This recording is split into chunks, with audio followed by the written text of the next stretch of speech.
Okay, so I'm Al Galbs. I'm the president of MindFreedom International. MindFreedom International has been operating for since 1985. What's that? About 35 years. And we really do two things.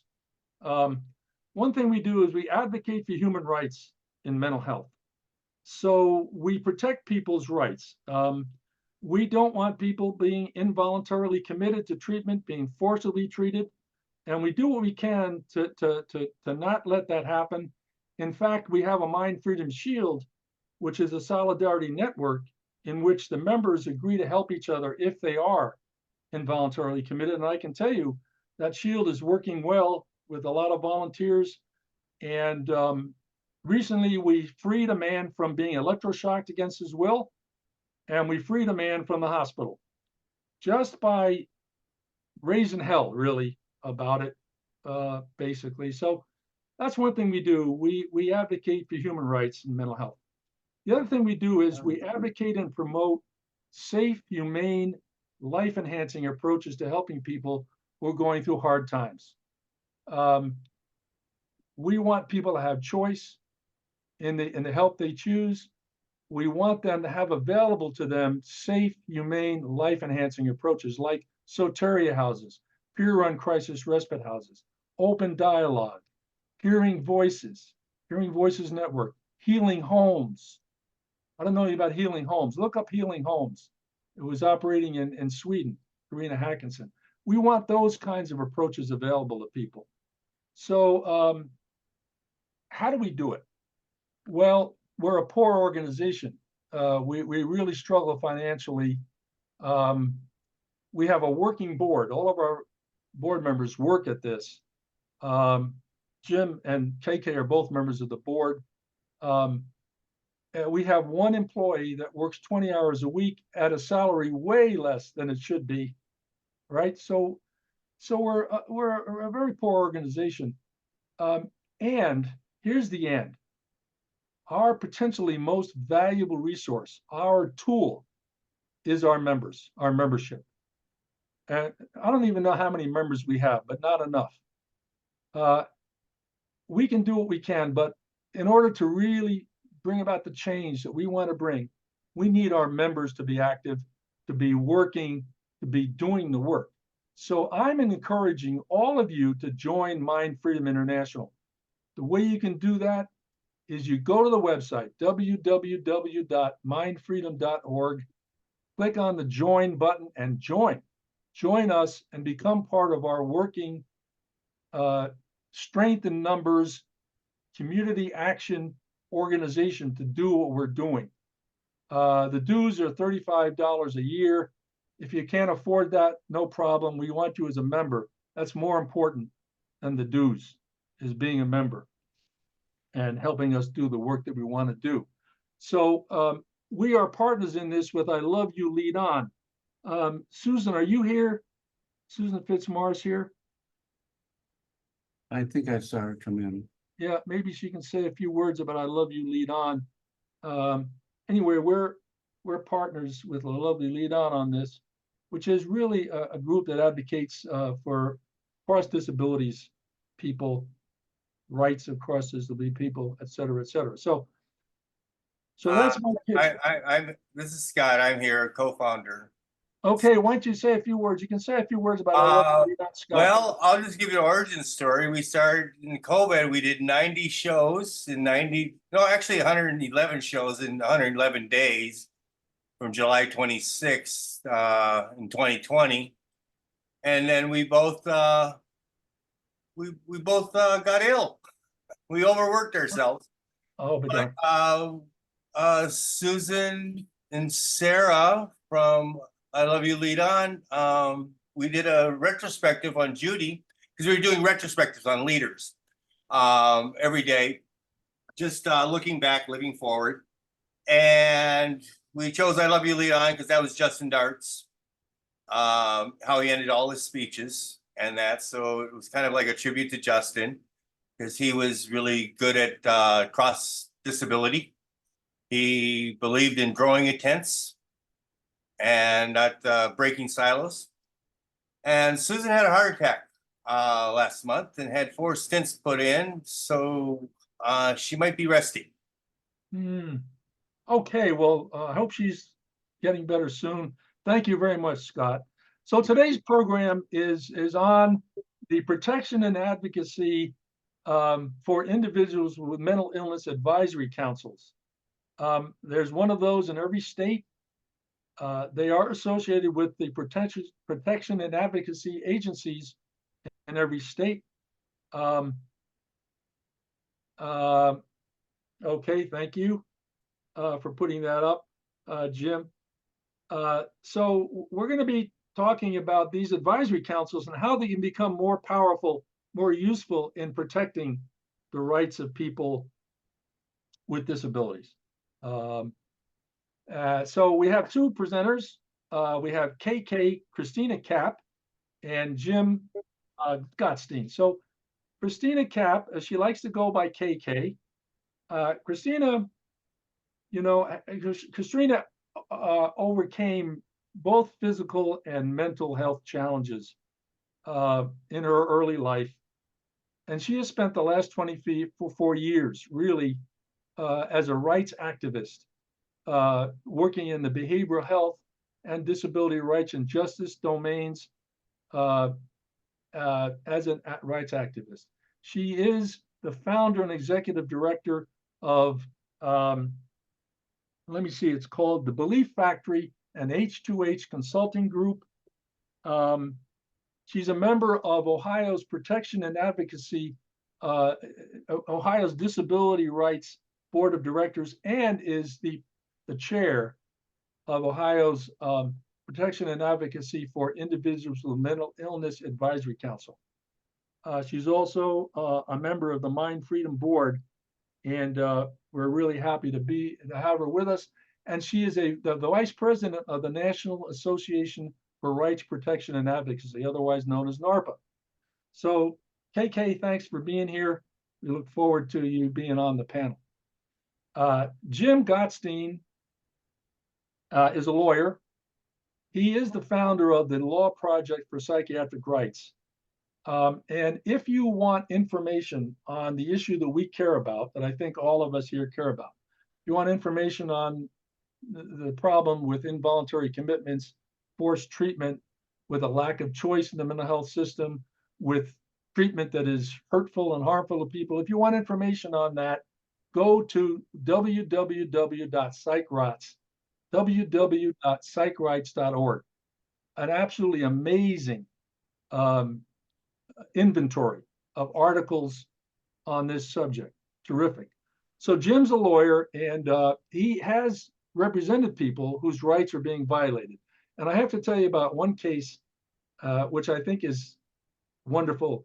He actually got a judge to order or to decide, he got a judge to decide that a woman who was being treated in a hospital, I think against her will, and Jim can correct me, the judge decided that that woman was entitled to a less restrictive environment, even if that wasn't available in Anchorage. It didn't make any difference to the judge whether that was available or not. If it was available anywhere in the world, she had a right to a less restrictive environment. Unfortunately, that ruling has not been followed by other courts, I don't think, or by lawyers in this country. So Jim has done that. He's litigated, helped people whose rights are being violated. Now, most recently, Jim somehow received some information that Eli Lilly was hiding. Eli Lilly, the drug company that produces Zyprexa, they were hiding information that they knew very well, that Zyprexa caused metabolic problems and increased risk of diabetes. But they kept that information from psychiatrists, from the FDA, from everybody. He got a hold of that and gave it to the New York Times. The New York Times printed it on the front page and a couple of stories. Eli Lilly sued Jim. I think they won. Jim says they didn't win, but what was it, settled out of court, Jim? They won. Well, there's a injunction against me further disseminating those documents. So I see. I mean, it's quite a story, and it's all in my book, the Zyprexa Papers.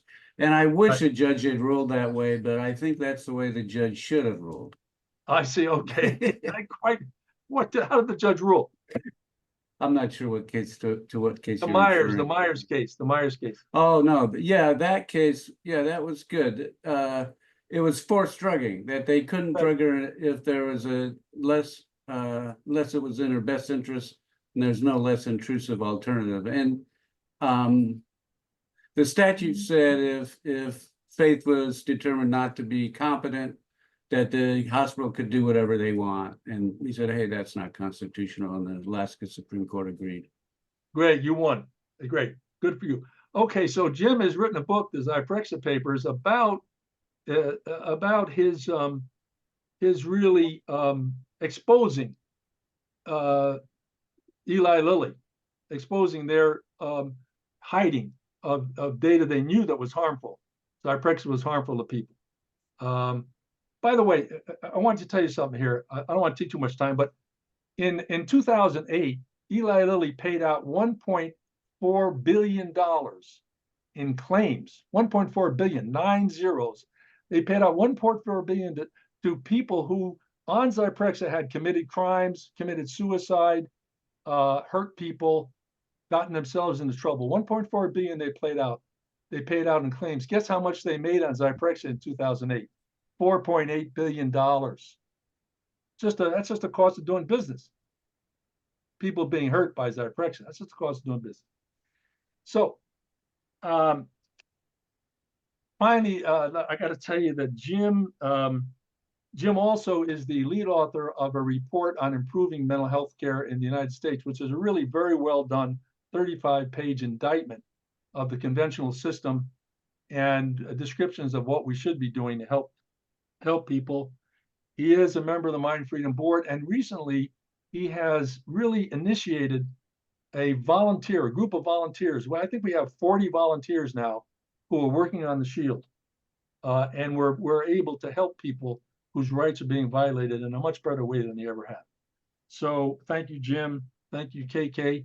And thank you for allowing me to go on in this fashion. And please join MindFreedom. We want you to be members. We want you to help us out. And now I'll turn it over to Jim and KK. Well, thank you, Al. That was a wonderful introduction. My name is Kristina Kapp, but I do go by KK. And as Al shared, I do have an organization called the Belief Factory. And it really removes any of the diagnostic stigmas or disability strongholds that keep people locked in and really keep us. It's about human potential. It's about engaging the human and really supporting individuals, regardless of any form of, let's say, disability, diagnosis. There's so many things. We just need to engage the human and love the person in front of us and support us as human people. So, Jim, next slide, please. Okay, so this is a presentation on the protection advocacy. It's the Individuals for Mental Illness. It was an act, okay? And so I don't know if everybody is aware, but like Al shared initially, there is a TNA, which is the Protection and Advocacy organization that is federally funded in every single state. Every single state, along with the PNA, has an advisory council, which is called the PAIMI Council. And that is because of the PAIMI Act of 1986. So if we just want to go to the next slide. Oops. Okay, so why did they enact? What was the advocacy? Why did it need to, be put into law? It was because of there was investigative reports done by, so we really love investigative journalism. We're really grateful for it. But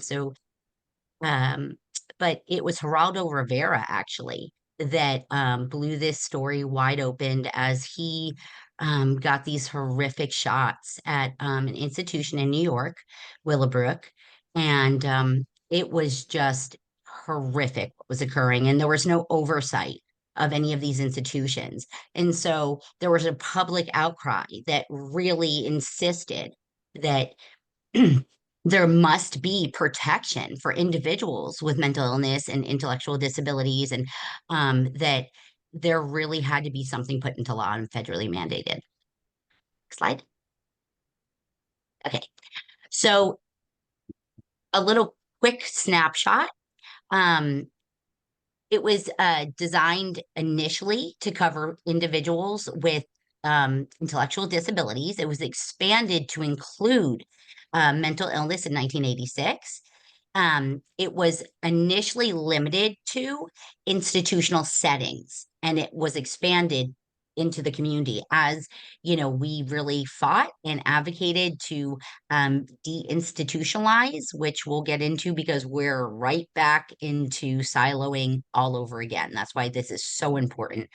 But the purpose is to protect and advocate for the rights of individuals with mental illness, to focus on abuse and neglect and violations of their rights, to investigate complaints, pursue administrative and legal, you know, a lot of the commoditization of individuals, the limitations of their rights, we go on and on. So next slide. Okay. So it's a little bit different than some of the other P&A grants. So Protection Advocacy for Mental Illness falls under the PAIMI program. It was established in 1986, but it's administrated through SAMHSA. Not a lot of people would know that, but it is under them, and it's also facilitated through the Center for Mental Health Services and the Department of Health. But it's every single state has a standalone. I believe there's only 5 to 7 that are still state affiliated in any way, shape, or form, but they're all independent, non-for-profits that are federally funded.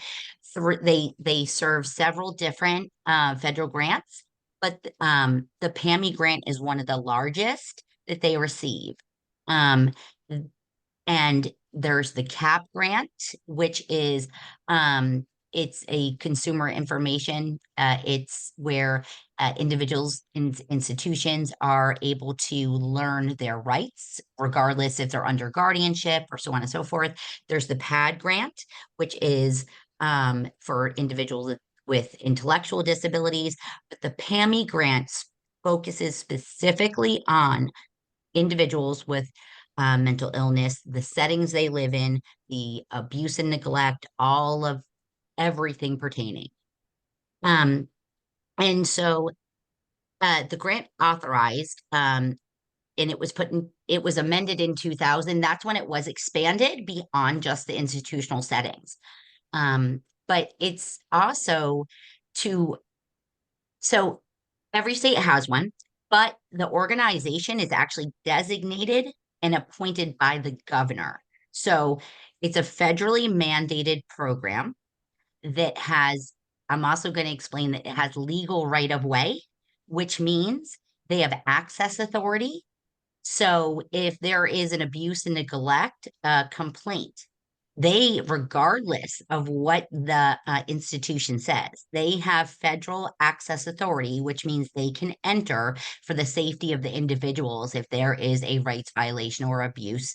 But they are appointed and awarded the contracts through the state. That comes from the federal, their federal dollars go through the state.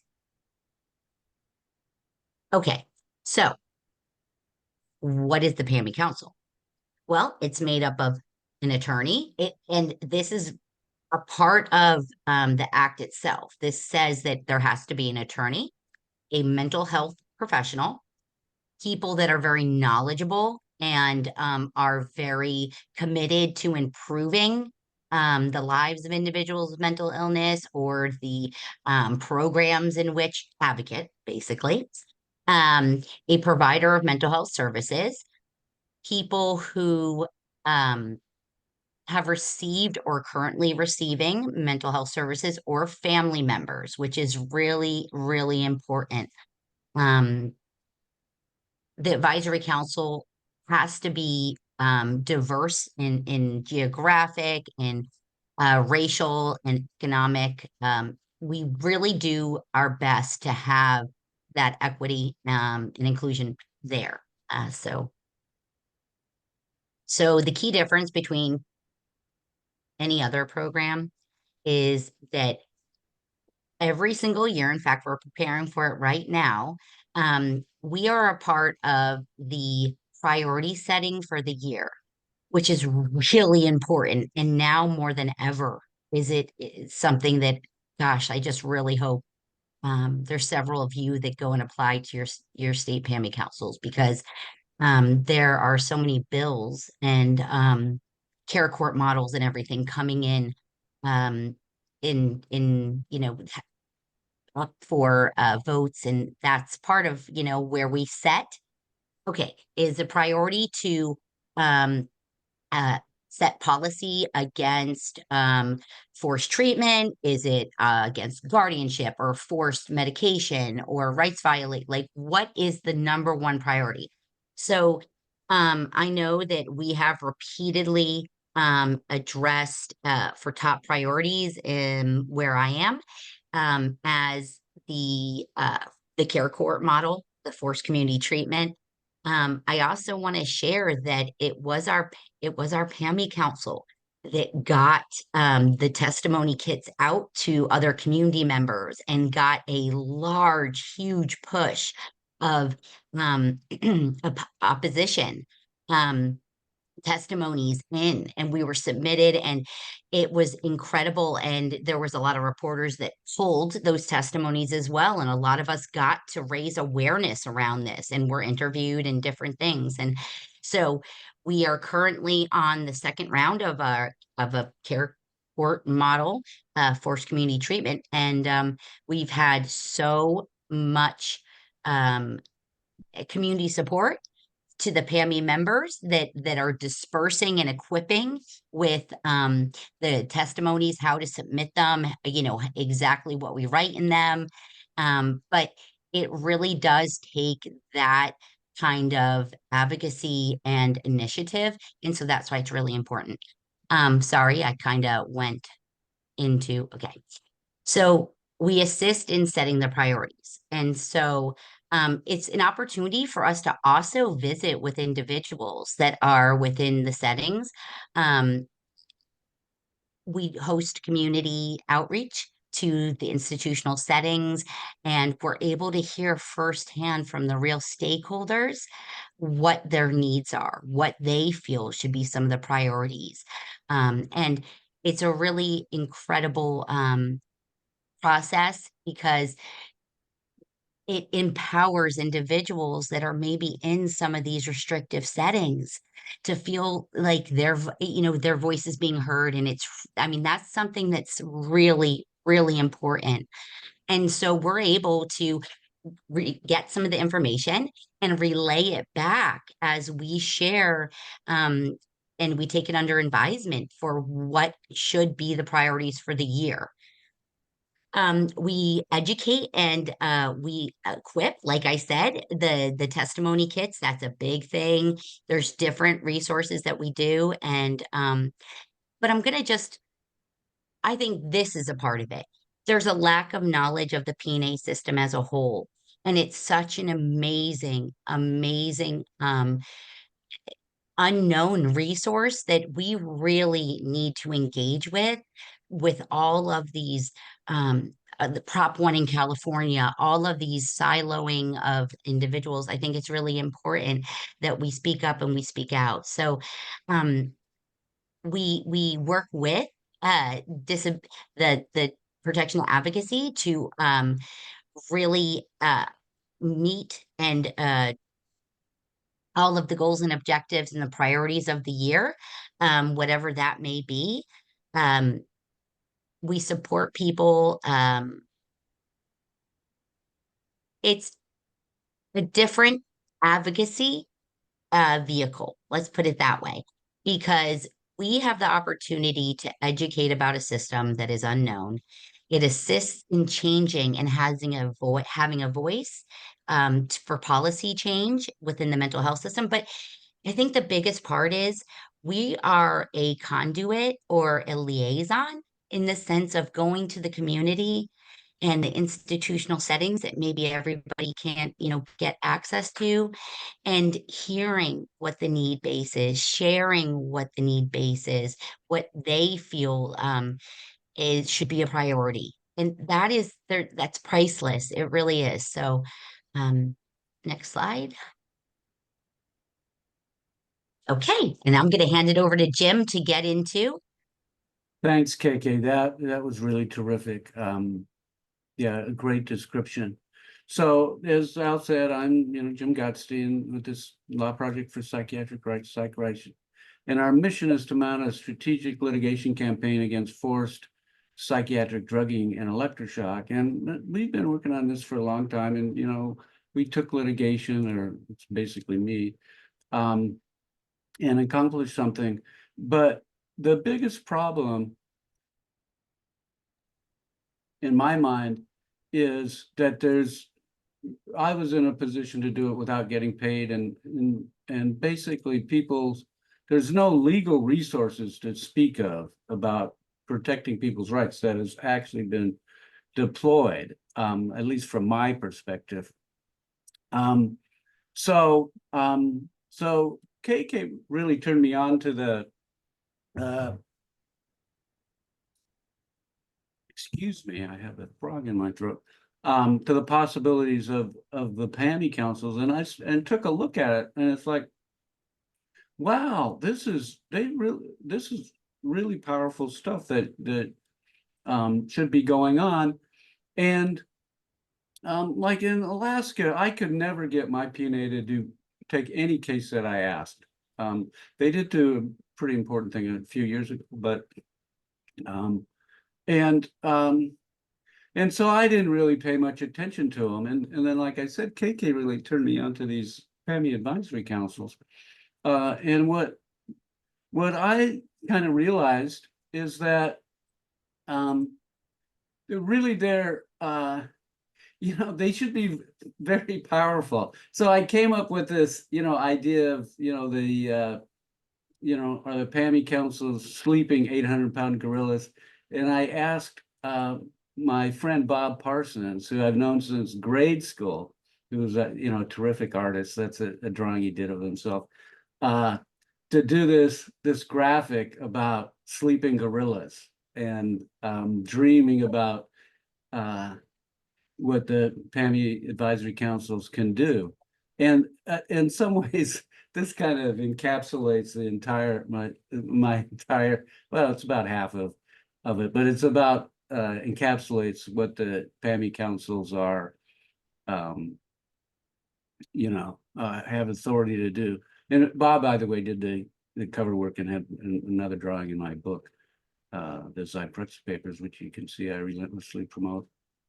So KK went through this a little bit, but and I don't have a slide on this, but she mentioned, that the PNAs have access authority.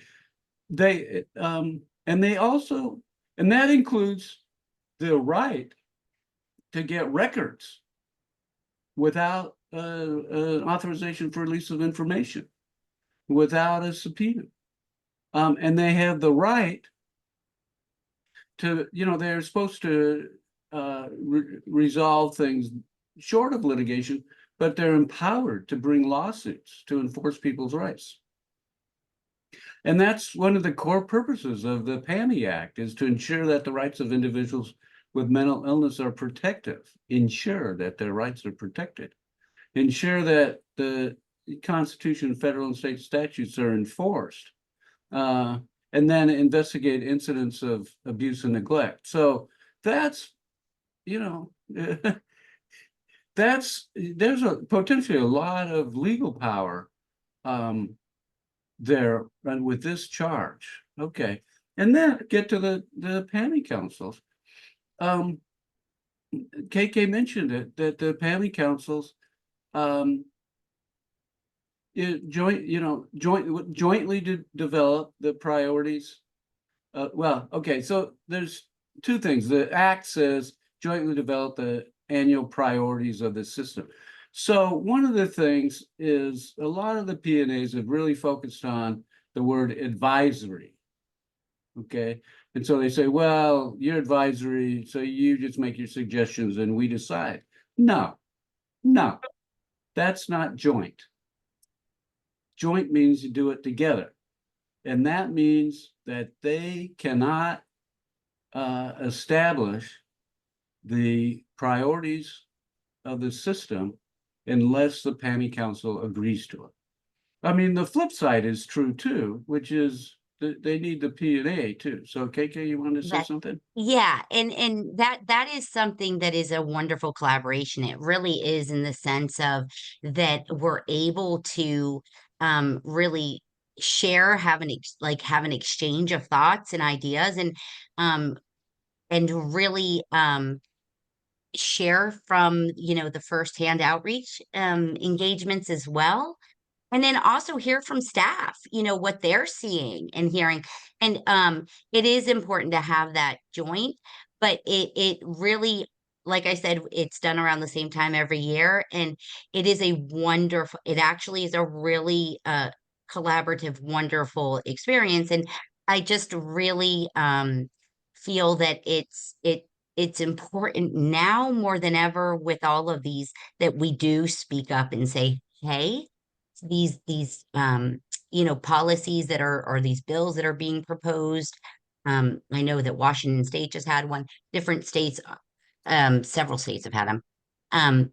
This needs to be a focus, because forced treatment is a rights violation. Get that back to the nitty gritty of the basic rights, because I feel like sometimes we've kind of veered off at times.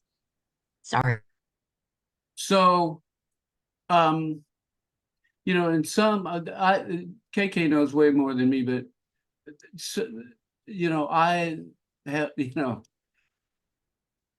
I've talked to a lot of people and stuff, and some of the P&As, work together and kind of jointly develop these, and other ones basically pretty much ignore what the PAIMI councils want to do. And so this is about, demonstrating what their authority is. And, psych rights, is about mounting a strategic litigation campaign. So I'm kind of focused on that, and KK's focused on the larger PAIMI issue. But I probably shouldn't say this, but so people have rights and statutes, and they're not honored pretty uniformly. And I think lobbying for more rights is good. Lobbying against taking a rights is good. But my attitude is, for me personally, I mean, it's really important to do all that lobbying. And but for me, I'd rather sue the bastards. And I think that the P&As really have that authority in the I shouldn't have said that, but anyway, and that the councils really can, should they so choose, really press the P&As to do more about enforcing rights. Okay, so these are regulations, and if you notice, the statute says jointly develop priorities, and the regulations say to work jointly in the development of policies and priorities. So they added policies. And I think the idea is that you can't really establish the priorities without also establishing the policies. And a really important thing is that the advisory council is to provide independent advice and recommendations. And so there was, there have been situations where the P&As have not really selected people to be on the advisory council that might, be too much of a firebrand. And in California, there was a recent determination in an audit that actually the P&A cannot select the members of the council, because that does keeps them from being independent. So that's an important thing. Okay, so what are their rights? And again, Psych Rights mission is to mount a strategic litigation campaign against forced psychiatric drugging and electroshock, but also psychiatric incarceration, euphemistically called involuntary commitment, is really part and parcel of that, even though a lot of the forced drugging occurs in the community now. So, but there's constitutional requirements, and one of them is that there be proper procedures. And one of my big beefs is that the lawyers representing people facing psychiatric incarceration and forced drugging don't, basically most of the time, do squat, and a lot of the time kind of have the attitude, if my client wasn't crazy, they'd know what the hospital wants to do to them is good for them.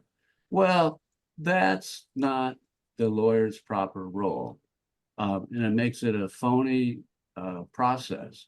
And so, you know, I would argue that that issue of lack of representation is not a proper procedure. In my view, most of the time, the lawyer's true role, the lawyer who's appointed to represent people facing these proceedings, their true role is to just check off the box that the person had a lawyer.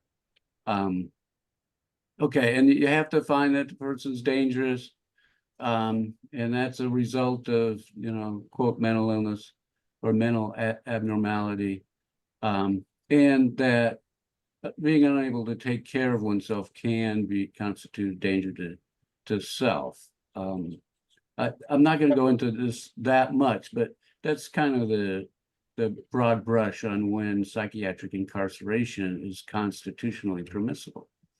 Okay, so for forced drugging, these are, and it's true in the psychiatric incarceration situation as well, that it's almost all of it is done under state law in state courts and state proceedings, and that's true of forced drugging too.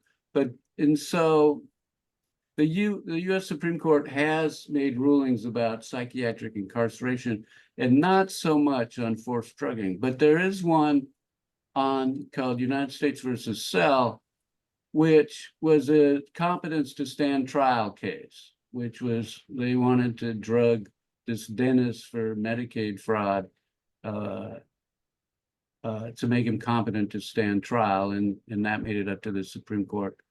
And they as important here is that in order to do that, they have to prove that it's going to be in the person's best interest, and there's no less intrusive treatments that, you know, can achieve the goal. And that's basically what the Supreme Court said in the Myers case, or the Alaska Supreme Court said, and numerous other states around the country, Wisconsin, for example, and New York in Rivers versus Katz, and other states say the same thing. Other states don't necessarily have it framed that way, and I think they get it wrong. So this is something that the P&As could really attack legally through litigation, is to enforce people's rights. That no, you can't drug someone against their will unless you can show it's in their best interest. And you know, and that should be obvious, and that there's no less intrusive alternatives. Okay, so when you look at what the current system does, and Al mentioned the report on improving mental health outcomes, and I'm going to put a link to this PowerPoint in the chat, hopefully, and the PowerPoint, and that will have a link to this report. So the current system is just massively associated with suicide. So the idea, I mean, like hundreds of times, people are hundreds of times more likely to commit suicide after being psychiatrically incarcerated. So how is locking someone up because they're harm to themselves? Is that even rational? It's not. Okay, the drugs actually increase harm to self and others. There's a condition called akathisia that causes people to like jump off buildings and hang themselves and actually murder people. So how is that in someone's best interest? They shorten lives by 20 to 25 years. And they reduce the recovery rate from a possible 80% to 5%. Al talked about some of those approaches, I think, in the beginning. And the report on improving mental health outcomes goes through these. Not, I wouldn't say exhaustively, but I like to think that it's pretty authoritative. There's actually, I think 13 pages of citations, and there are hyperlinks, almost all of them, to the actual studies or articles or whatever. So it's KK, did you want to Jim, say can I something? I just want to share that when I submitted testimony on a House bill that was a community care court, I actually was able to cite this.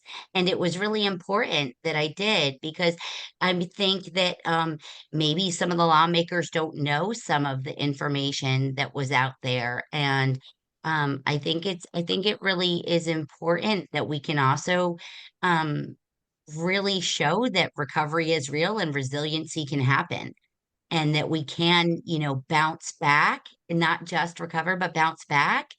And we can give input and share, connect with others that are actually still struggling and provide that hope. And also really raise awareness that this is not helpful. Care court models are not helpful. That, forced drugging is not helpful. Or whatever it is in your local area, whatever it is in your state. But it's a opportunity to share. And like I said, this has been a huge asset for me, his outcomes. Like I said, I cited it in the testimony, and I kind of share it on a daily basis. So it's a wonderful resource. Thanks, KK. And it's written with the audience in mind, primarily being policymakers and potential funders, and funders basically of these other approaches. But also, it's basically a roadmap to how lawyers defending against psychiatric incarceration and forced drugging, the evidence that they should present. And usually they do squat. Also, I'll say that I like to think my book, the Zyprexa papers, is all, in addition to the what happens around the Zyprexa papers, the documents themselves, about half the book is about the drugging and psychiatric incarceration of Bill Bidley and my representation of him. And so I think it shows my my approach, how I went about doing that. And one of the key things is that, as these results show, these are high stakes cases. I mean, they're treated like they're ministerial acts, but in truth, they're high stakes cases because people's lives, can be and regularly are ruined as a result of these proceedings. Okay, so Michael Perlin, kind of the mental health court judge in Alaska, called the icon of mental health law, agreed with me when I said that I don't think more than 10% of psychiatrically incarcerated people actually meet the commitment criteria. So why aren't they doing that? Well, my view is it's mostly the representation issue. And as important here, under the PAIMI Act, the P&As are supposed to ensure the protection of people's rights. And here, 90% of the people who are getting psychiatrically incarcerated, their rights are being violated. And so I mean, this is why I'm so interested in this. I think this should be a big issue for the P&As and, you know, and the advisory councils to address. Similarly, I don't think it's possible to prove that drugging someone against their will is in their best interest. Excuse me, and there are no less intrusive alternatives. It's just not possible. I mean, I mean, I come across as critical of the drugs, and I am, but I know people who want, you know, take the drugs, find them helpful, and that's fine. I think they should be told the truth about them, even if they're not, if they want to take them. I'm not going to say they can't, but being forced against it, forced to take these drugs that have all these negative consequences and have really, you know, abysmal results. I mean, they reduce recovery. So I just don't think it can ever legitimately be proven that drugging someone against their will is in their best interest, and there are no less intrusive alternatives. Jim, can I just add in? There's many of us that are actual living proof of that. I myself am. And I know that that wasn't the healthiest choice for me. And it actually was more damaging. And I have endured, you know, forced treatment. I have endured really invasive treatments. I don't want to get into all of it, but my point is that is why I'm so passionate that we do have I think it's a lack of knowledge. I really do. We do have these systems in place.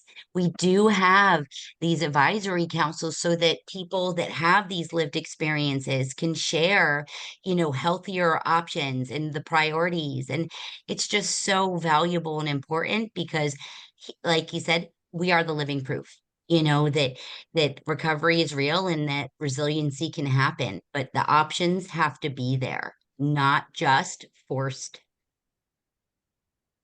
Right. Sorry. Go ahead, Jim. No, that's great. And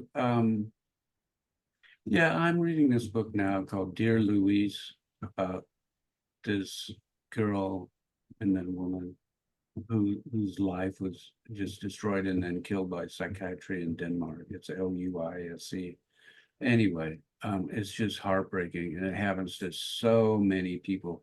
And I think the P&As can be very important in trying to correct this, because they are funded with you know, they have a lot of lawyers, and they're funded, and they have the statutory charge to protect the rights of individuals with mental illnesses, what it's called.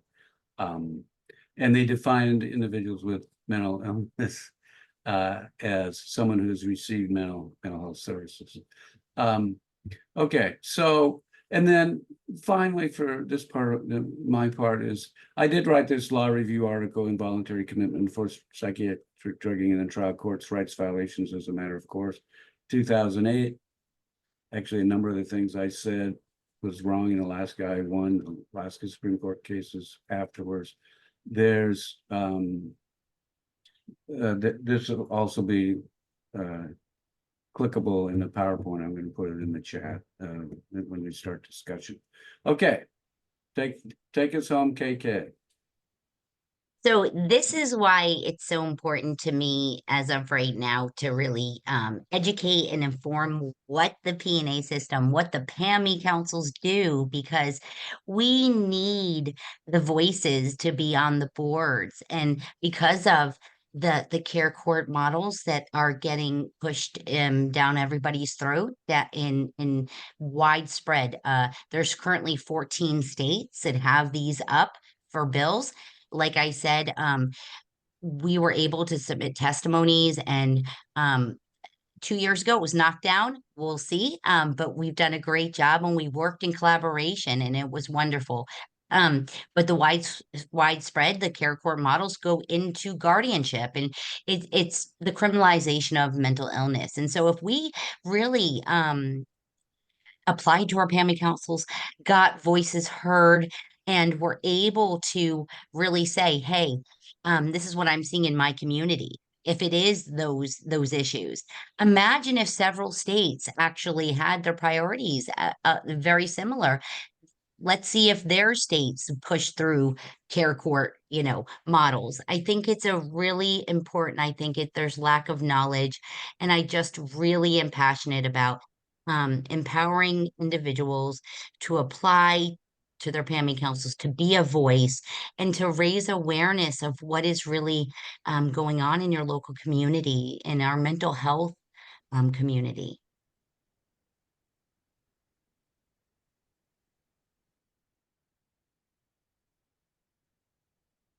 So would anybody actually consider joining or applying to be a part of their PAMI council in their state? I really hope that many of you have been informed a little bit, and maybe feel a little empowered that maybe it might be an option for you, because we need those voices. We truly, truly do. And I want to thank you for joining us. Okay, and so Yes, now, thank you. Very nice.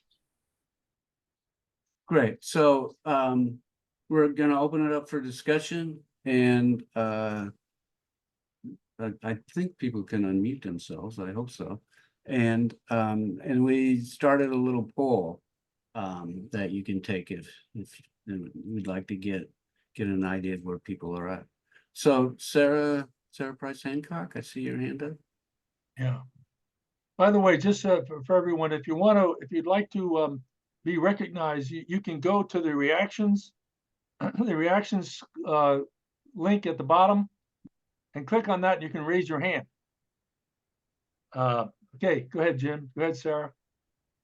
Hi, I am a member of the California PAMI Council, and we are working through bugs at this moment. I believe that PAMI is really as good as we make it. And for that reason, we really have to become organized and work hard to improve this system.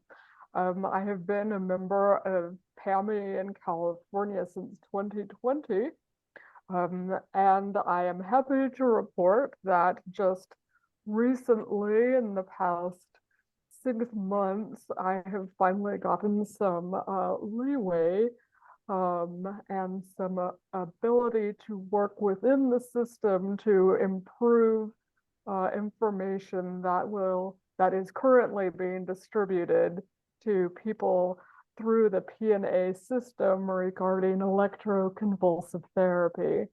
So that information that DRC has been providing for the past 20 years, it has not been updated. And so I am in the process of working with DRC, California, PAMI, DRC, to update that information. And then that information will be distributed not only through California, but we are anticipating having trainings so that other P&A groups throughout the entire United States will be able to learn the most updated information on electroconvulsive therapy, including the FDA rulings and the latest court cases, so that we can improve free and informed consent of those who are receiving ECT. And hopefully we can sway the people who are in these care courts making choices to enforce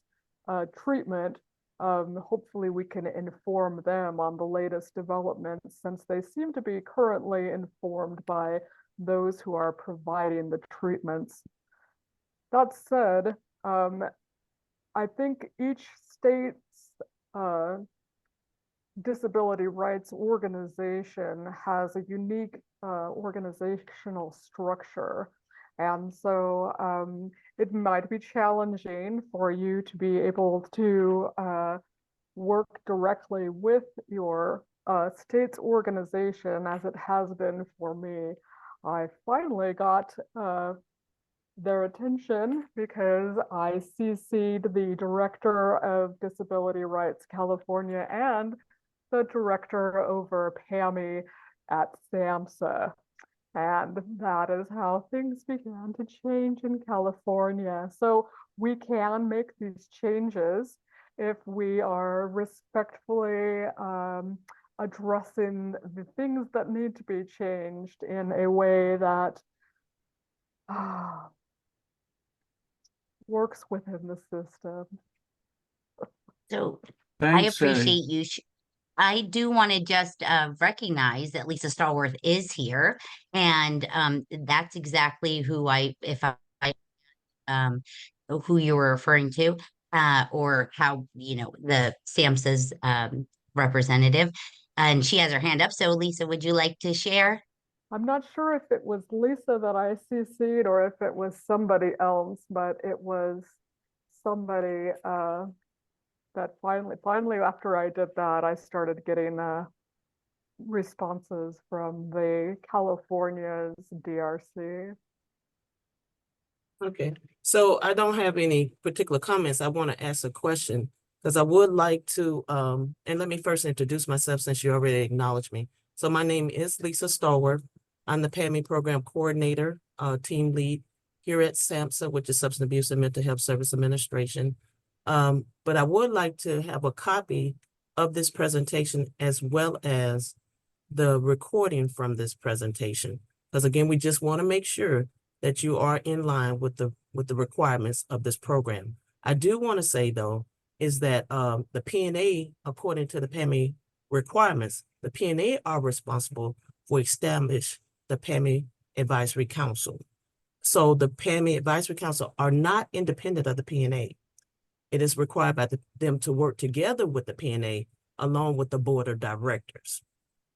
Yeah, I'm sorry, go ahead. That includes your policies as well as your priorities for that are submitted through the P&A on an annual basis that SAMHSA reviews and approves for the P&A to carry out the work for this program. So I believe that is what we stated. There was never, yeah. All right, so if you could share with me your presentation and also your recording, I would appreciate it. And I can also put my email address in the chat for you. Yeah, my email is in the chat too, and I put a link to the presentation in the chat just a little bit ago. All right, thank you. Yeah, I don't think we said anything different than that. But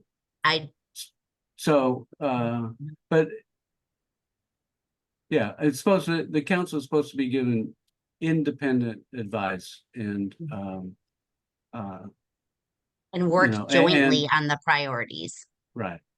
So and I think in California there was a finding that the council is not independent if they're if the P&A is in control of appointing the members. So that's something that maybe to be worked out. But the point is that the PAIMI councils are supposed to be composed of these people with specialized knowledge and experience, lived experience, to really, provide input into what the P&As do, and input meaning to actually jointly decide what the policies and priorities are.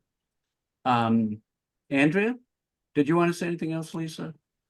Oh no, where's may I get access to the recording at a later time? Oh yeah, we're planning on posting it. Absolutely. And we've had a little trouble with that lately, but yeah, the recording it will be available. It'll be on it hopefully will be on MindFreedom's YouTube channel shortly. All right, thank you so much. Andrea? Okay. Jim, it's nice to see you. I just wanted to say that back in 1977, when I was put into the state mental hospital in Anchorage, I was forcibly drugged with Haldol when I first came in because I refused to take it. The main reason why I refused to take it, I wanted to know what was it, what were they doing, and that. But I couldn't state that at the time. The problem was there was absolutely no kind of help for any individual at that time in Alaska of having your rights. I didn't even know it was a rights violation at the time. And what the Haldol did to me was put me like in a chemical straitjacket for 3 days. I couldn't get my teeth apart. I couldn't unbend my arms. And I'm really concerned about that for today, that it still happens. And I was on the original PAIMI board in Anchorage and went to the first training that they had in St. Louis, Missouri. But it's been many years now since I've been involved in all this. But I'm glad to see that there's still so many people that are very interested in forced drugging, forced treatment, and that, especially since here in California, where they had on the ballot money, and I think, wasn't real sure about building, I don't think homes, I think they're trying to build more institutions.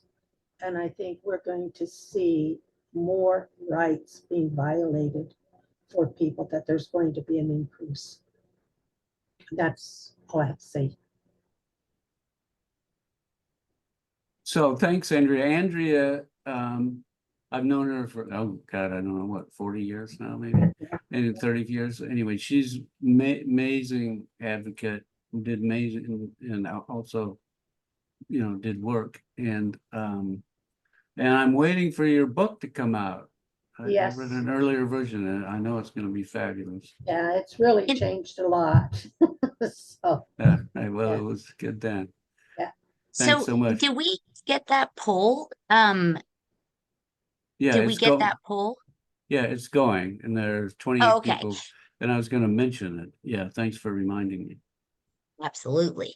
I want to see how many would want to be involved or didn't know about the P&A system and the PAMI councils. And Yeah, so about not quite half of, oh no, almost 2/3 of the people have answered. Okay, so I yes, accidentally clicked the poll close. Is there any way I can get it back? it doesn't say closed. Mine says that it's open. No, I mean, well, it probably would have been my version, I mean, my personal one. Oh, I think you're only allowed to vote once. Once it's voted, then it's closed for the individual. If you All go to right. the bottom of your screen, you should see where you can get polls. If you click on where it says like more,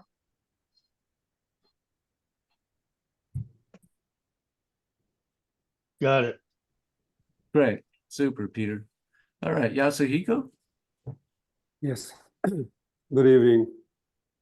My wife and I, this is the first time to join this conference call.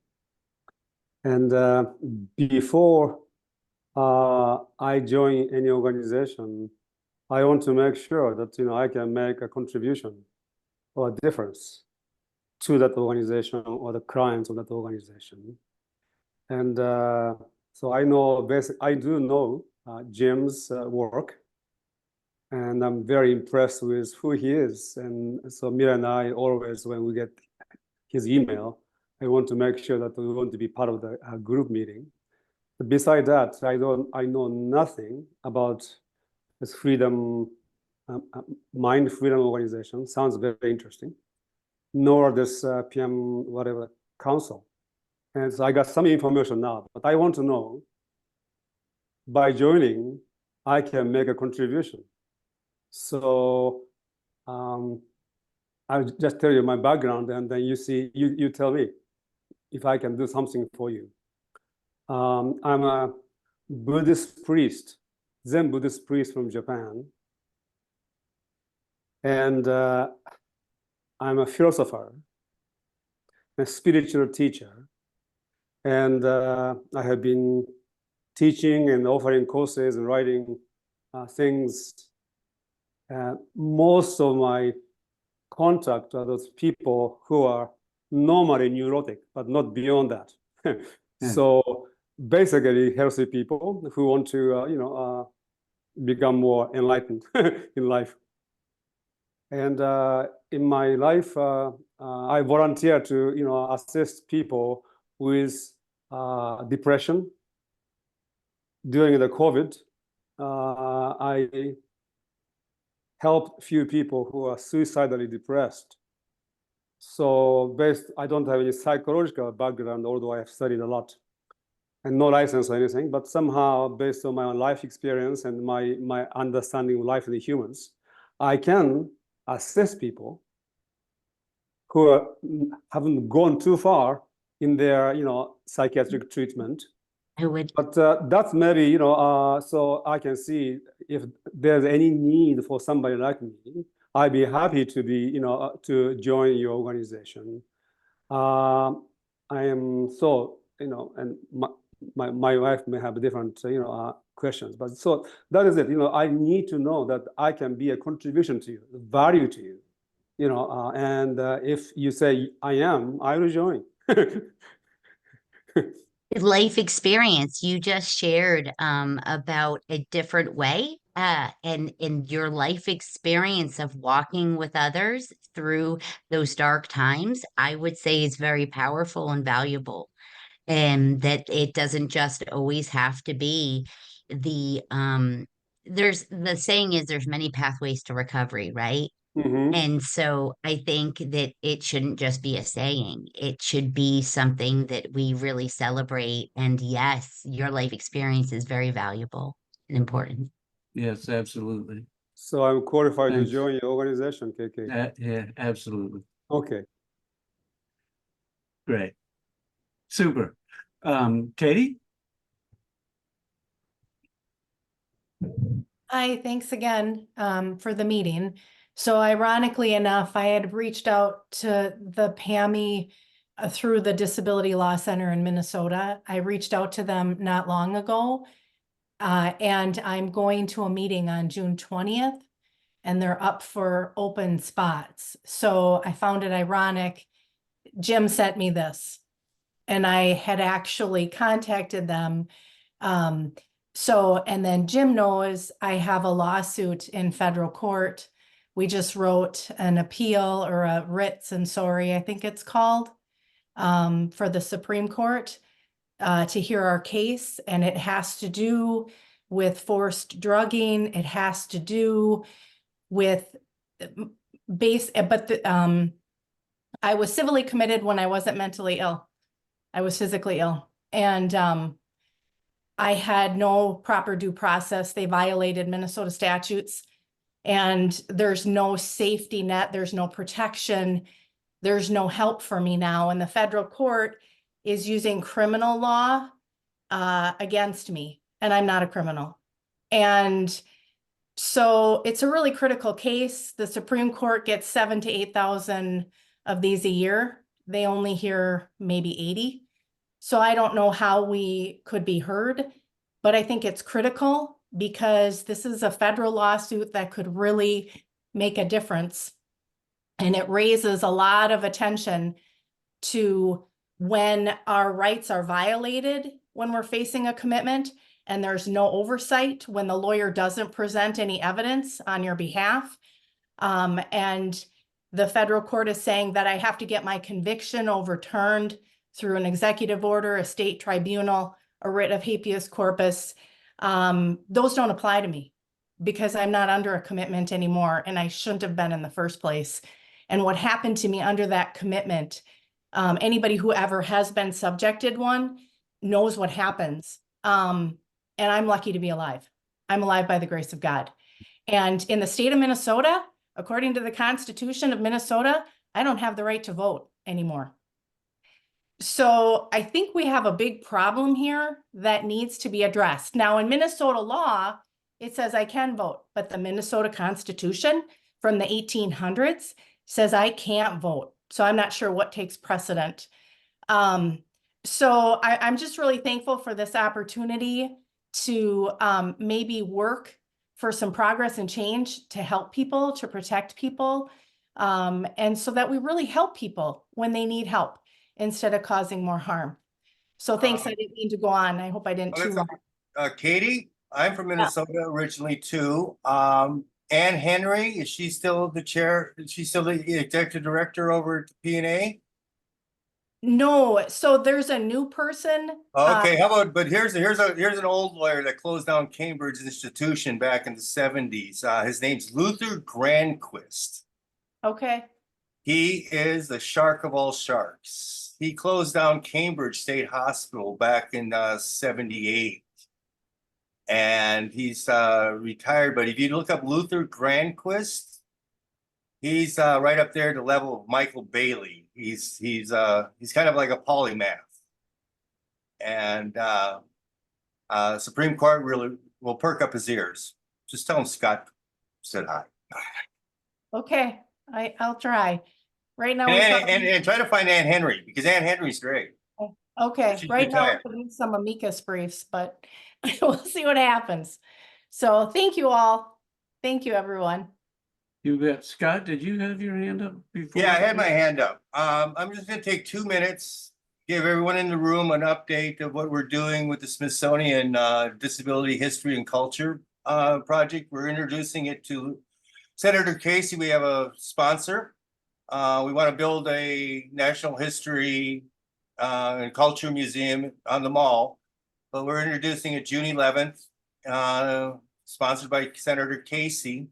And if anyone's politically active, we're gonna need a push on this, because we're asking for a 2-year commission to get our ball in the park. And then also, I'm going to just put in the chat, we're collecting about 10,000 primary sources of authors with lived experiences.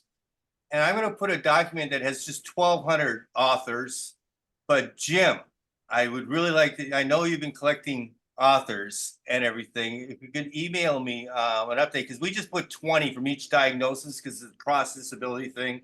And we really focus on the BIPOC because it's an intersectional.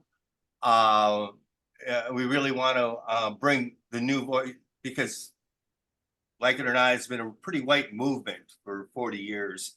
And we really let an intersectional steering committee and bring the next XY gen into the leadership roles here.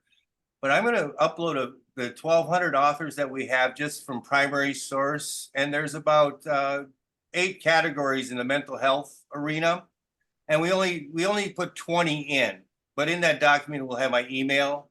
If there's readers and collectors out there, we're gathering, we're looking at about building a 15,000 primary source library of authors with the lived experience. And I also put an invitation, if anyone's interested in disability history and culture, we meet every Monday on Zoom, 4 o'clock Eastern Standard Time. That'll be in the attachment. And I also put a little blurb in the chat about what we're doing, because our first step is to create a guide where we're trying to find all the archives, the boxes in the closet.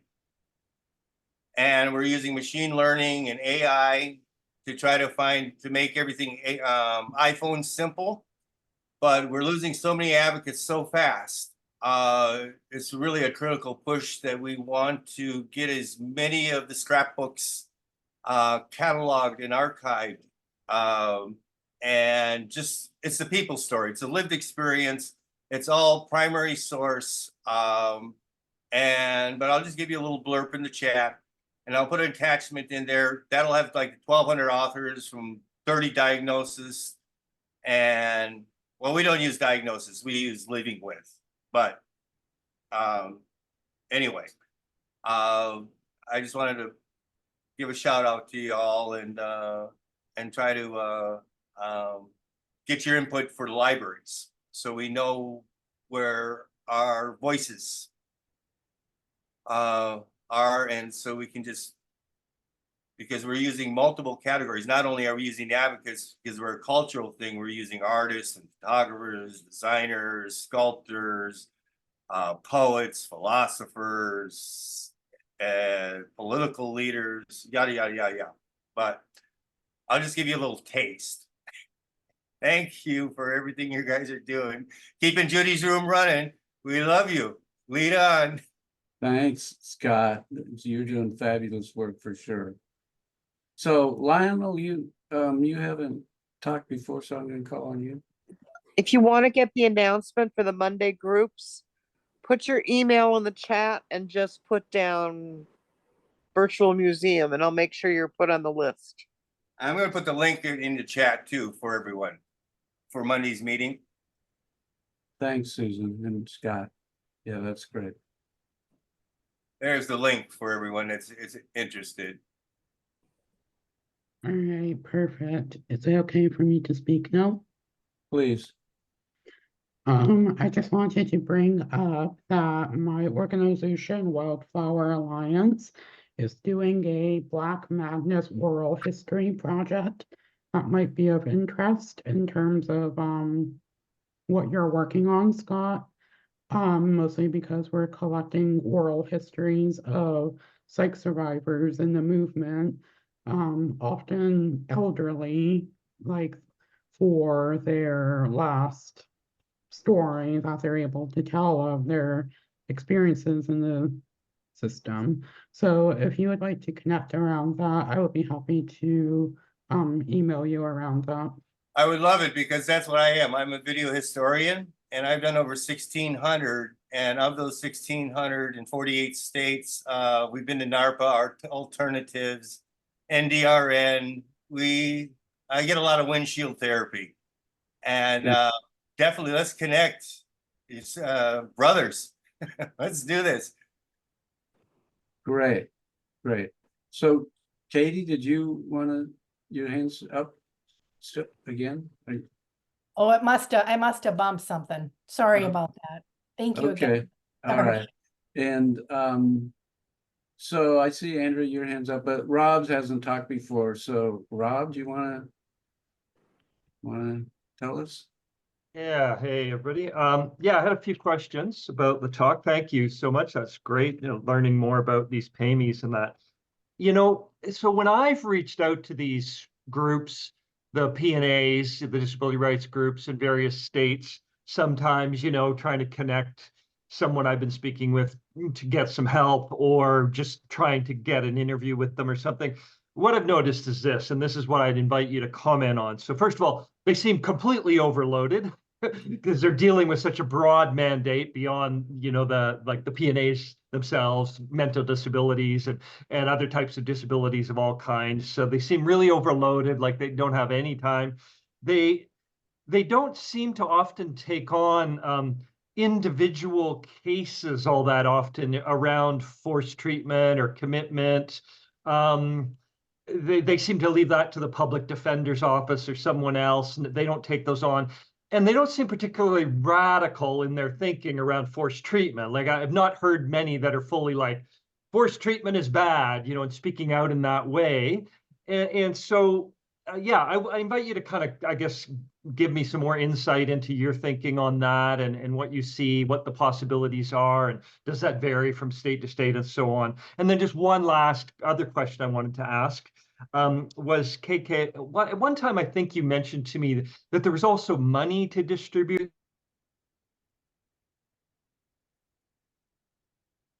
Was I muted that whole time? Sorry. No. No.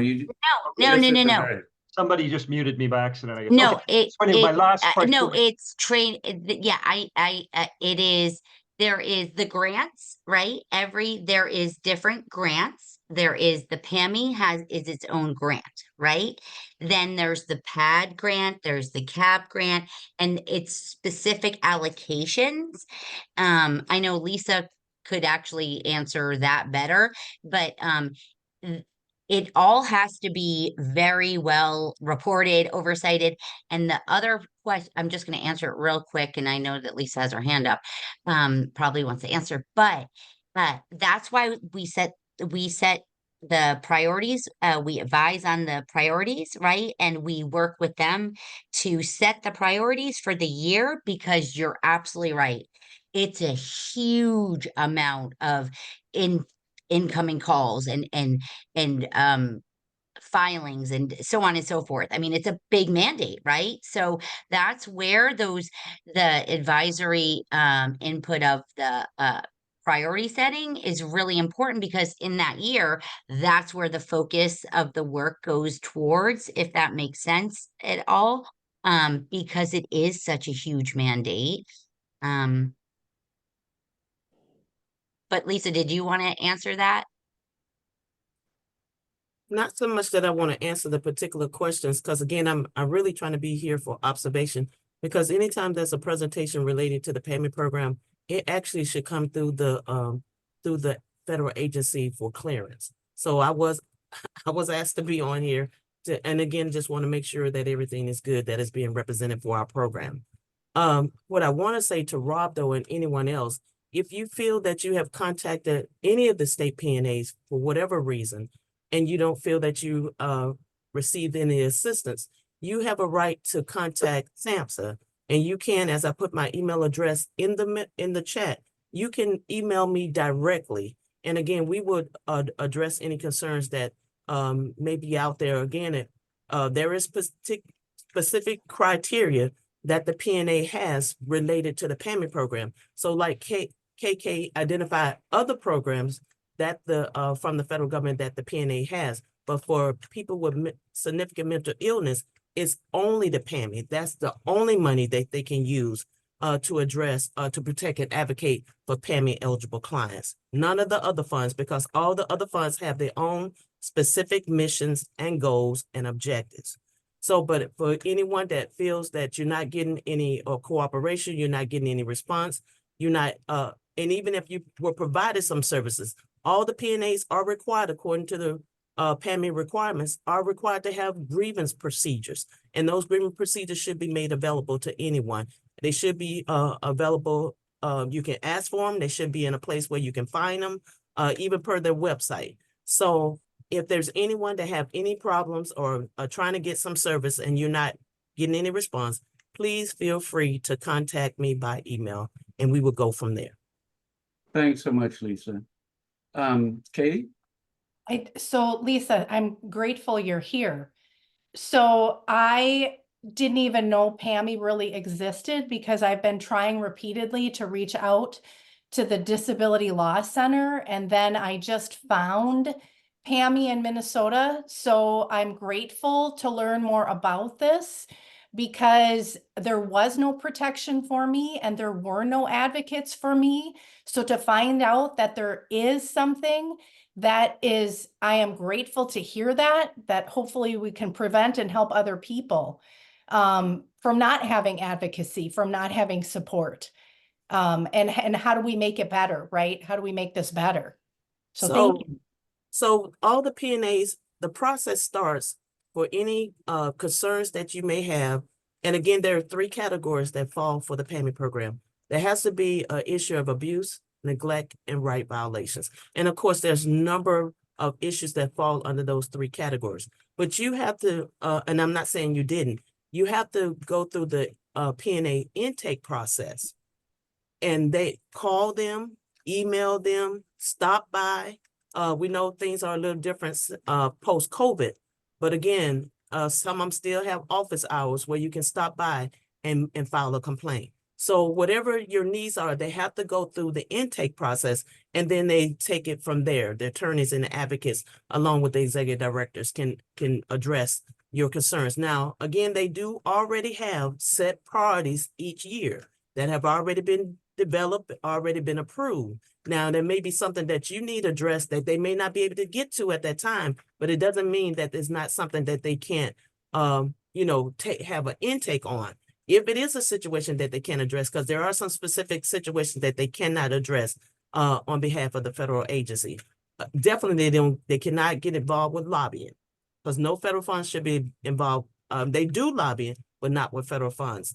So at the particular time that you may have a concern or issue, if it's not part of their priorities at that particular time, or it may be a situation that they can't respond to or address at all, they should let you know that either way. And they may also be able to do what we call information referral, because they can't address it, but they can refer you somewhere else.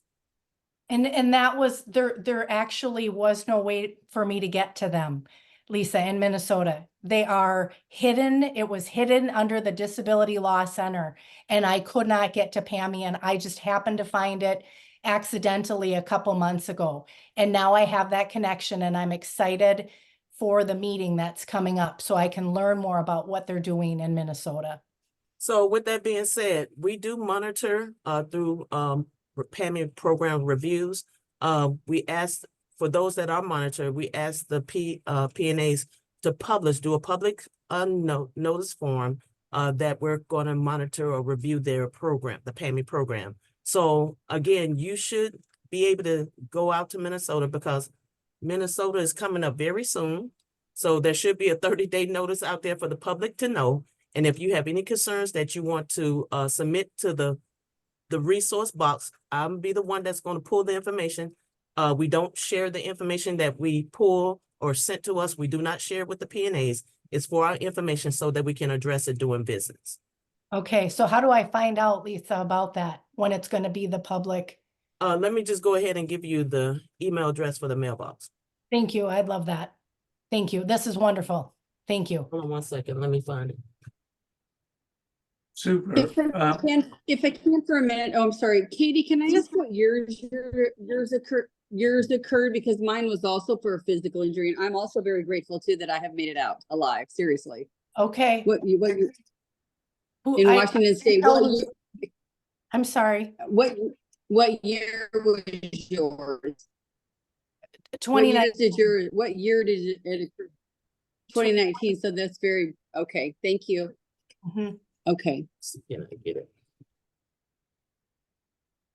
So let me put it in the chat. Okay. Can we get the chat too? Will we get a copy of the chat? Well, you should be able, there are 3 buttons Okay. up where, Says are you in the chat? See where it says Judy's room there? I don't know if No, yours I'm is in the same. chat, but like Yeah. after this is over. Well, you have to save it before you leave. So where it says Judy's room, and maybe I'll save it. I could send it to you. Okay, thank you. So the best way is to cut and paste it to a Word document. You can have all that. I agree with that too. I was just going to mention that. Okay. And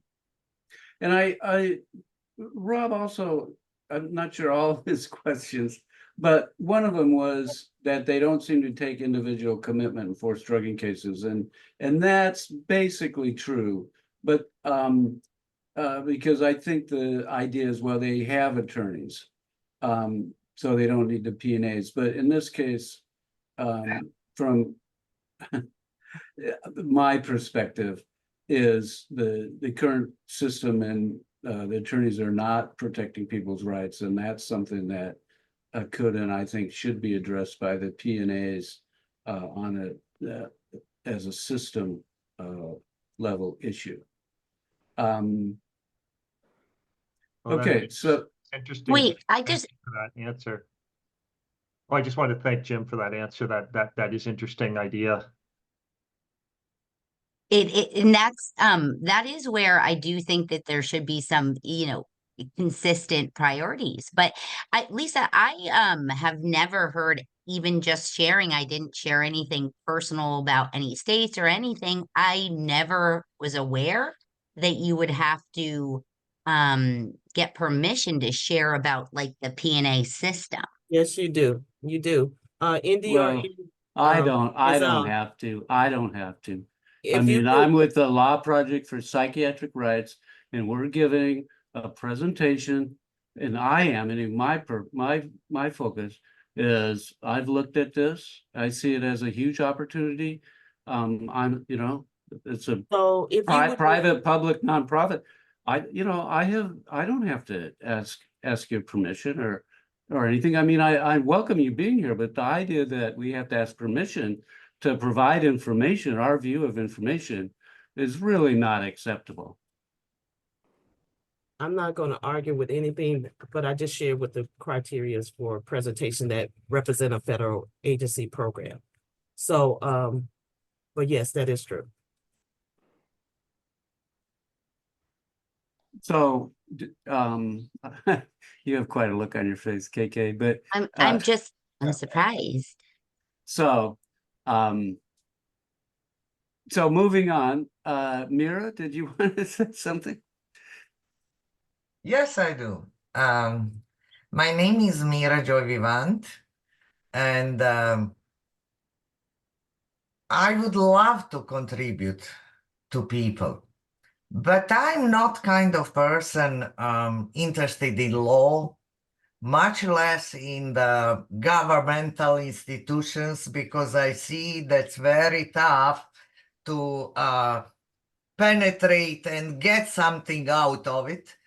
And but since I really, truly, genuinely love people, I would love to help people who are struggling, because I think at this particular moment in our human history, so much is going on and so many people are suffering.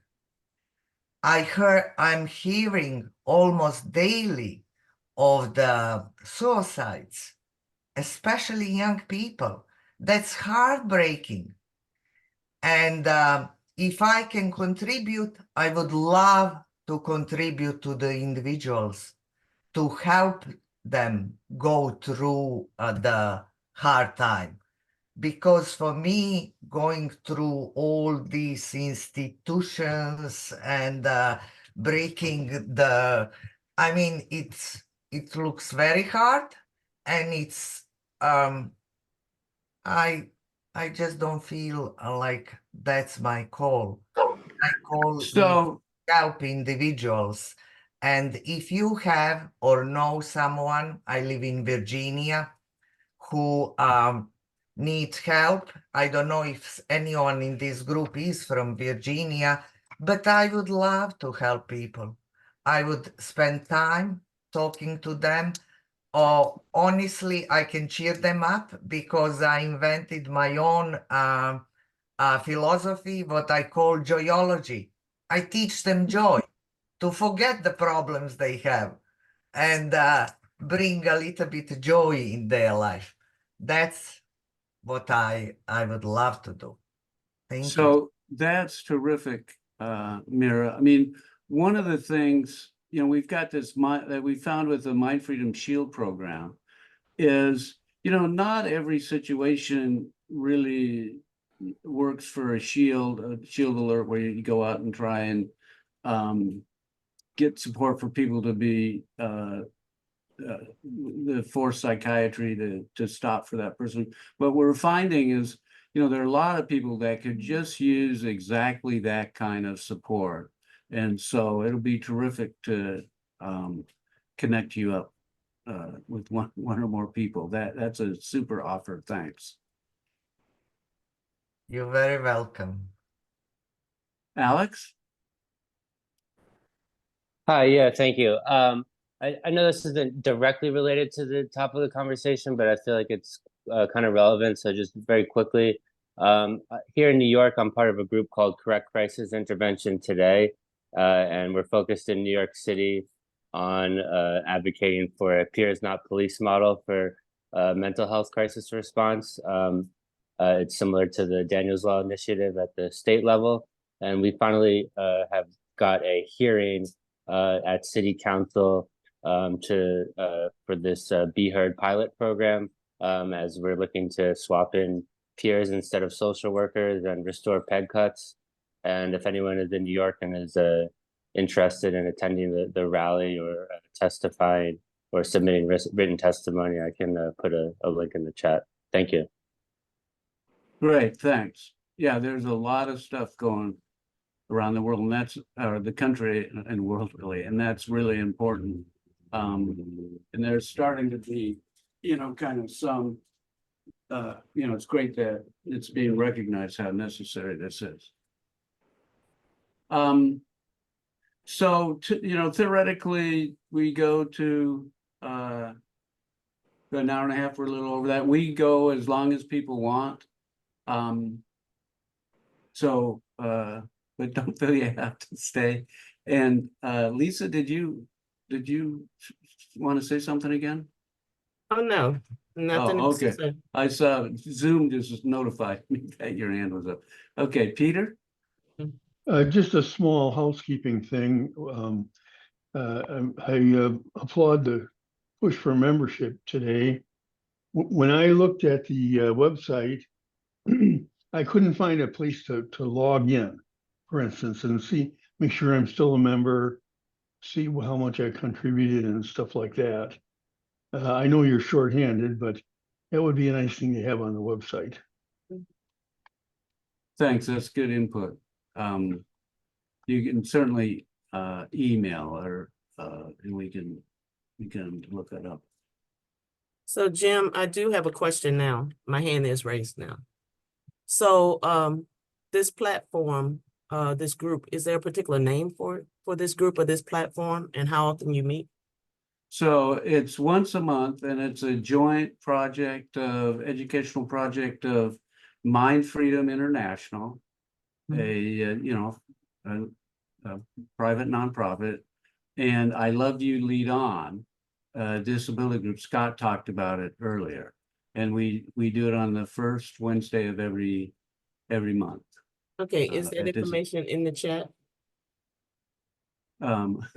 It's on the website, but okay, if you could give me where's the website? I just want to take a look at it. That's all. Yeah, sure. Okay, if you could just give me yeah. Give me a second. And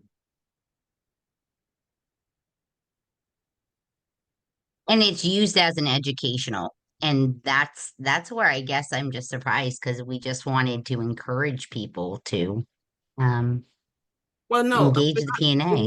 It's not having a problem with encouragement, but anytime that you're using federal requirements or laws or regulations and interpreting them, again, because that's federal requirements for a federal program, which is funded by SAMHSA, Center for Mental Health Service Administration. So even with the National Disability Rights Network, which is officially our training and technical assistant contractor, they cannot do presentations or even publish any types of courses without going through us first, because it represents a federal program.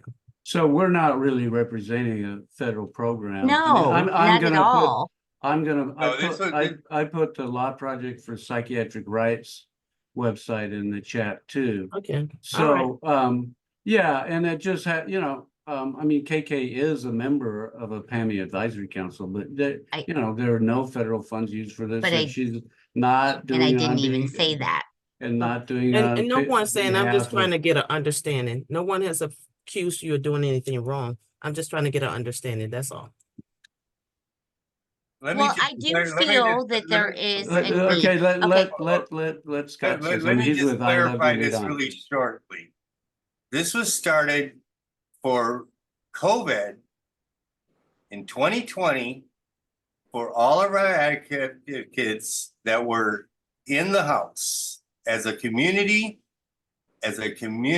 chat to keep abreast of issues that touch our community.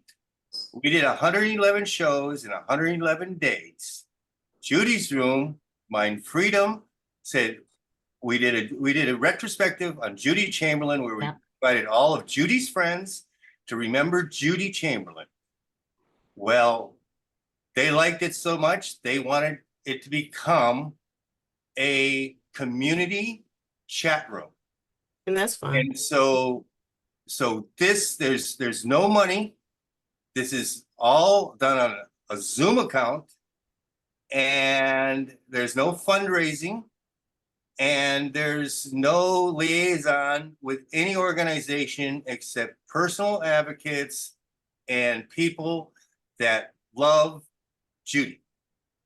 So, sir, like I said, I didn't say anybody had done anything wrong. I just shared with you what the criteria for presenting anything on the federal program, especially our program. And so I haven't said anything, accused anybody of doing anything wrong. But I am required to gather some information. Okay, we welcome that. And Sarah? and we welcome you for Oh. being here. Yeah, absolutely. It's great. Yeah. Because it was brought to our attention, so thank you. And one other point, on posting this, we got firebombed by the Russians. So posting our information on our website, it's basically by invitation only, because about 3 years ago, we had about a half hour of Russians, what they call Zoom bombing. So that's why we keep it by invitation only, and we don't post it on our website. Well, that was changed recently, so it was open. But we might go back to invitations, or registration, I should say. Yeah, I think the Zoom bombing has gotten to be less of a problem because you can throw people out a lot easier than back then. I think I was on that one. Yeah, that was pretty horrible. But I do find it interesting though, because there is like, I would like to go back to the poll because I want to see what the knowledge was, because I do feel like there is a real need for more education on just what the P&A system is, because I don't know that people know. And that's kind of what it sounds like to be always overwhelming the consistent feedback. So I just think it's really, it's just really important, especially at times like these. So can everybody see the poll? No, Oh, Yeah, I think down a little bit. You the look at- results. I think if you hit polls quizzes, I think you can see it. So it's interesting. If you share it, maybe the results have not been polls. shared with the public, that maybe the host can see it, but the participants cannot. Let me see. All right. Well, maybe we can post it on this page here. I assume Zoom will give us a report on it. There's a Zoom expert, Rob White, on. I was just gonna say, it appeared I early. got it. Did you guys see it? Oh yeah, I guess you could share it. Uh-huh. Yeah, I just put it up. Oh, I don't see it. No, it's not there, KK. Oh, okay. Let me share my screen then. I'll share it real quick. There we go. so, well, That's the presentation. And Oh. your email. You can't see. Oh, no. There we go. Can you see it now? Nope. Not a poll. Okay. Okay. I'm going to stop sharing and I'm going to try one more time because I just had it up. And I was excited. I found I it. don't know if you can. That might not be a screen you can share. I think it's kind of a pop-up thing that I don't see where I can share it online. Anyway, while you're doing that, Sarah, you wanted to say something? Yes, just about the lack of knowledge about PAIMI to begin with. I am a university professor who has studied disability rights, and I taught a clinical psychiatric rehabilitation at San Diego State University. And though I had heard about disability rights and all of the laws involved in it, it was not until I dug after graduation, after having worked as an intern and completed all of my hours to become a certified rehabilitation counselor, that I was able to find and learn more about PAIMI. So I very much am, and that's after having been in the psychiatric system for 17 years. So I'm very grateful for organizations and nonprofits like this to raise awareness and give us the opportunity to learn about these organizations that have been established to protect people like myself and others. Since this is a open forum discussing things that would be important to Judi, I just wanted to share, I am part of a group that is researching, gathering experiences anonymously on people who have a history of electroconvulsive therapy. And we have a survey that has been approved by the University of East London. And this survey was developed with the assistance of myself and 2 other ECT recipients, and with the help of 3 psychologists, the lead psychologist. There it is. There's the poll. The lead psychologist, who is the first investigator on this study, is Dr. John Reed. But I'm going to go ahead and put this information, a link to this in the chat. And if you have questions regarding this, or if you would like a flyer to post in your local clubhouses or send out through your newsletters, I have a graphic that I can share if you will email me, and just tell me that you're interested in learning more about this survey, and together we can help all of the people who would like to share their experiences with ECT, help them find access to this survey. This is the first survey of its kind. It's not only for ECT recipients, but it is also for their family members, for their caregivers and their close friends. And so our goal is to get 1,000 responses, hopefully 1,000 ECT recipient responses. And so far we have more than 700 responses from 25 different countries. So it's really important if you have anyone who needs to share what has happened to them, or good, bad, or mixed. Anyone who needs to share their ECT experiences anonymously to help psychologists, psychiatrists better understand the immediate and long-term consequences of electroconvulsive therapy, and the need in many cases for supportive rehabilitation interventions afterwards, for people who need help. Anyway, thank you very much for this opportunity to share that. Oh, you bet. That's great. It's an important survey. Lionel? I was wondering, so I had initially been introduced to this Zoom in the context of working in KAIPA in Massachusetts. And I was curious, so for folks who may be interested in entering or interacting with KAIPA and PAIMI, I guess if it would be okay, Lisa, for me to speak a little bit about the structure of the council that we work on in the context of saying, we run events that are educational. For example, in Massachusetts, the Abuses in Mental Health Forum that we ran, as well as a webinar on informed choice, and legislative advocacy, not under the federal grants.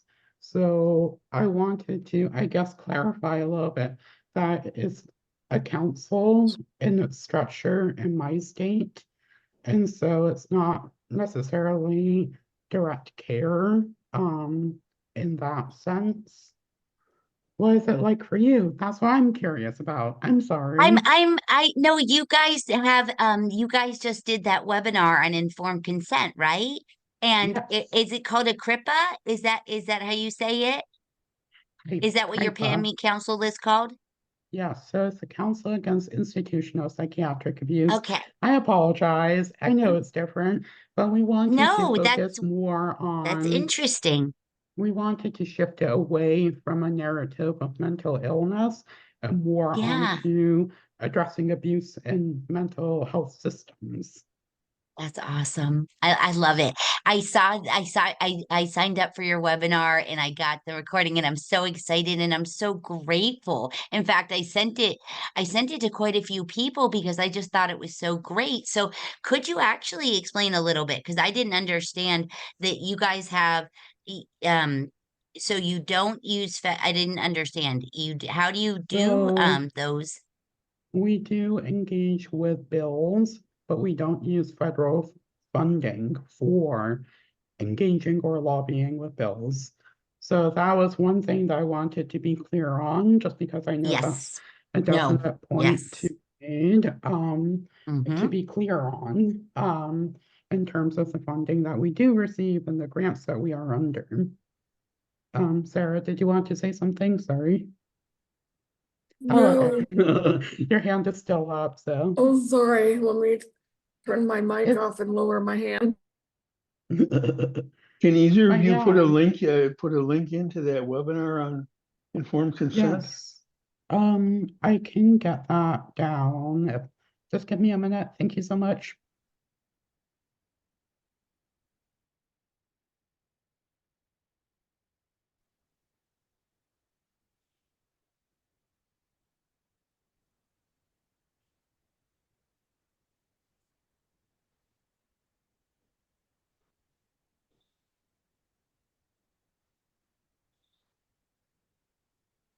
Actually, it's you brought up a great point because, like I said, I absolutely got out testimony kits and I was informed of it, but I didn't testify in behalf of. I still was a life experience expert, right? I still testified as KK. I did not testify as A, B, or C, a representative of. But so thank you for addressing that. But I do think that how you said lobbying. We just want to educate. I think that's a big part of it. I think that's really the biggest, most important part is that there's such a lack of public knowledge, right?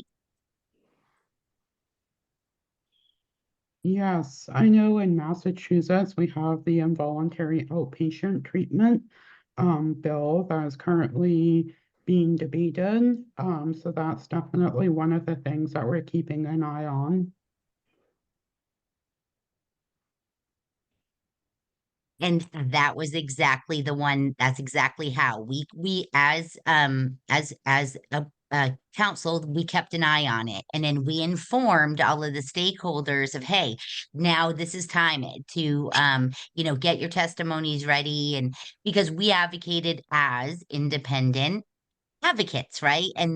But it's like a conduit is the best way I can almost share it, because I think that it's so important, because exactly the same bill that you just said to keep your eye on, that's what we were writing testimony on. And this is now the second time we've had to get some advocates up and ready to testify. And so that is really important. It is highly important. We can't minimize that.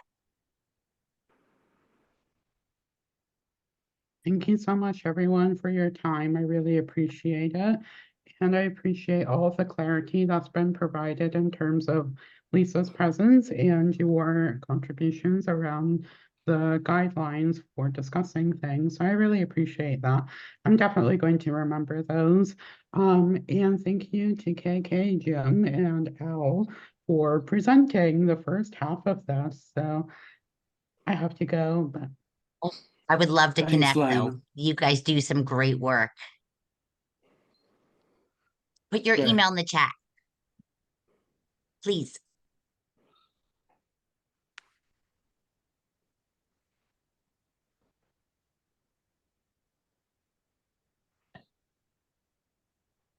Okay, well, we keep going as long as, anybody wants to. Nobody should feel like they have to stay. Is there anybody else that wants to say anything? I mean, we don't want to keep. I just want to say this was a great meeting. I've been to many, and this was a very great meeting. So thank everybody. Thanks, Peter.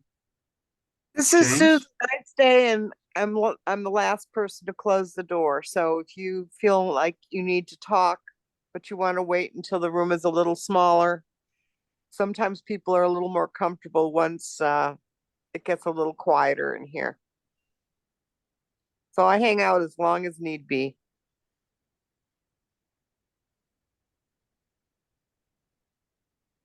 Okay.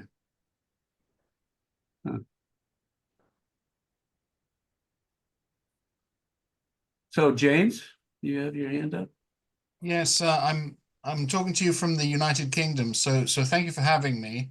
I just feel that you seem to have your activism so much more coordinated than we do over here. It seems to be still very much a taboo subject. And so anything that you might do to raise awareness that there is this wider circle that people could find their way to would be appreciated, because I just feel that we're sort of going through a lot of scandals and crises and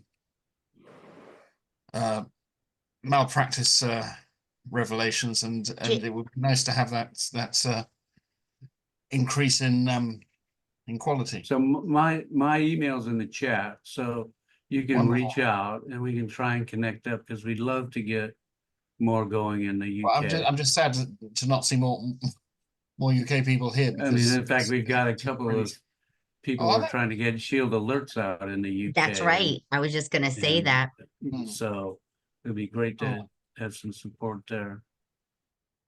Yes, well, thank you for having me along. We would love to Okay. connect with you. So, yeah, absolutely. Lisa, did you put your hand back up?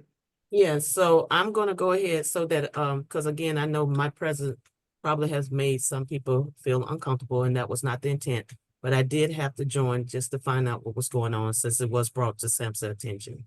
So I'm gonna go ahead and end the call, but I would encourage, because there's a disability rights in all of the 50 states. There's one in the District of Columbia, the DC, and there's our 5 United States territories. And again, their purpose and goals for the PAIMI program are all the same, even though their specific goals and objectives may not be the same annually, but they are pretty much touching bases on the same things, because the whole purpose of this program is to protect and advocate for people with SMI and children with SED, serious emotional disturbance. So with that being said, please feel free. I understand, and I have heard it before. People said that they were not aware of the disability rights or either the disability law centers within their states. But I encourage you, now that you are aware of it, to reach out to them. Again, if you don't have the information, if you feel there's something that you requested and they're not doing, please feel free to send me an email so that we can address it from this end. Good night, and it was thank you so much for allowing me to attend. Good night. Oh, thanks, Lisa. It was great to have you. I'm really pleased that you came to make this contact. And all right. And so that you know that I'm not new to the PAIMI program. I've been with HHS as an auditor for 38 years, and I've been with SAMHSA for 18. So have a good night. Bye-bye.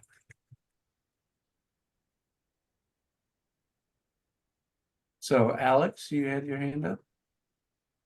Yeah, I apologize if this is a very basic question. I was a little distracted in the beginning. So in terms of oh my God. Sorry. Shush, KK.